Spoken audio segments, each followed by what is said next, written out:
बाँकी कार्यक्रमलाई अगाडि बढाउनुभन्दा पहिला हामीले मौन धारणको कार्यक्रम राखेका छौँ।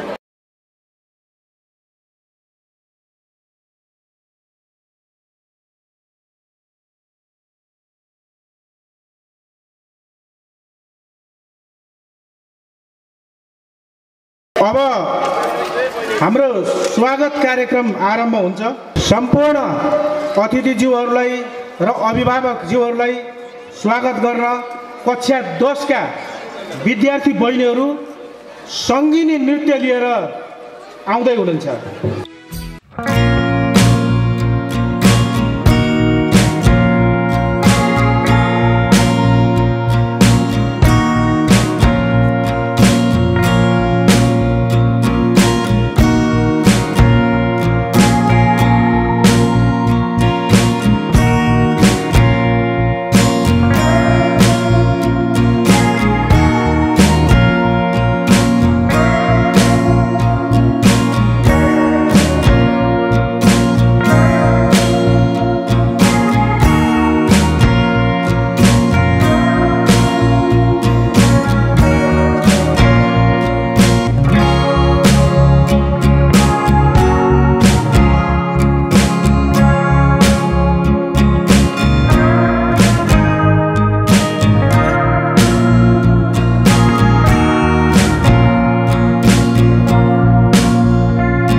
हाम्रा विद्यार्थी बहिनीहरूले सङ्गीत नृत्यद्वारा यहाँहरूलाई स्वागत गरिसकेका छन्। अब पनि हाम्रो अर्को स्वागत कार्यक्रम नै रहेको छ। विद्यार्थी भाइबहिनीहरूले मार्च पास्टबाट स्वागत गर्ने अबको कार्यक्रम रहेको छ। उत्सव कार्की र शीर्षक बस्नेतलाई मार्च पास्ट सञ्चालनको लागि अनुरोध गर्दछु।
द्वारा हाम्रा विद्यार्थी भाइबहिनीहरूले स्वागत गर्ने कार्यक्रम अब सकिएको छ र अब स्वागत मन्तव्यको लागि म शिक्षक श्री उत्सव कार्कीज्यूलाई म स्टेजमा आमन्त्रण गर्दछु।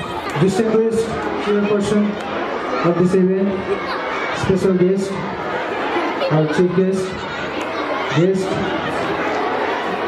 staff members of this school, and students and our dear parents. Good morning, all of you. I am honored to welcome you today in the first Parents' Day and cultural ceremony after the devastating COVID. So this is a notable day for the students, parents, teachers and the entire institution. I am delighted to welcome you all to the 33rd Parents' Day and Cultural Program 2079. I want to begin by thanking the management committee of this event,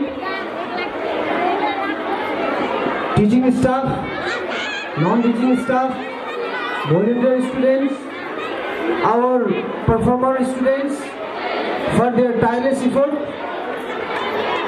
I also wish to thank our principal madam, Ms. Kalpana Karki, in a big way for her contribution in facilitating this event. The main aim of this event is to appreciate and promote the talent and skills of our students by tapping into our diverse culture. I believe it plays an important role in enhancing our national integrity. It is also an opportunity for all of us. It is a matter of great importance for us to preserve our culture, and we must ensure that we pass it on to the next generation. Today, some memories are hitting on my head. We do not have our beloved founder, Sir Mr. late Sitaram Karki, among us. His untimely demise is an unbearable loss to this institution and to this society. His absence is heartbreaking, but we can do nothing except accepting the fact that we are mortals. But he will always be in our memories as an inspiration. His contribution itself is a motivation for many of us, and his blessings are always with us. Today also, I believe that at this event he is watching over us. But still, we are badly missing him, and he will always remain in our hearts. Now moving on, again I would like to welcome our chief guest, Sri Mohan Maya Dhakal, Mayor of Virendranagar Municipality, who graciously accepted our invitation despite having a packed schedule. Thank you so much, ma'am. I also like to welcome our special guest, students, wonderful parents who are present here. Your presence is a blessing for your kids, and it is a matter of great moral support for this institution and for us.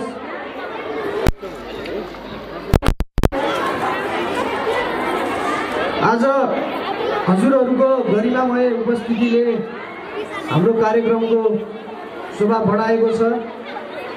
हाम्रो कार्यक्रमको आजको प्रमुख आकर्षण भनेकै हाम्रो अभिभावकज्यूहरू हुनुहुन्छ।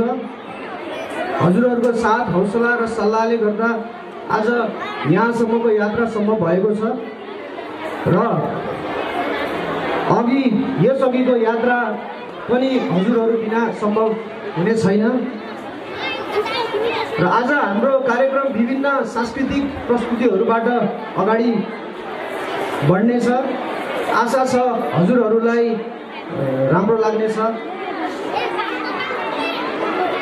भन्दै पुनः फेरि म आज यहाँ उपस्थित हुनुभएका सबै आदरणीय व्यक्तित्वहरू, हाम्रा प्यारा भाइ बहिनीहरू, हाम्रो क्यामेरा पर्सन, मिडिया पर्सन, सबैलाई हृदयदेखि नै स्वागत गर्न चाहन्छु। धन्यवाद, नमस्ते। स्वागत मन्तव्य राखेर उत्सव कार्की सरले यहाँबाट बिदा भइसक्नुभएको छ। अब बाँकी कार्यक्रम सञ्चालन गरेर म कक्षा 8 का विद्यार्थी द्वय सुस्मिता साई र रोमन साईलाई जिम्मेदारी हस्तान्तरण गर्दै म आफ्नै जिम्मेदारीतिर लाग्नेछु। धन्यवाद, नमस्कार।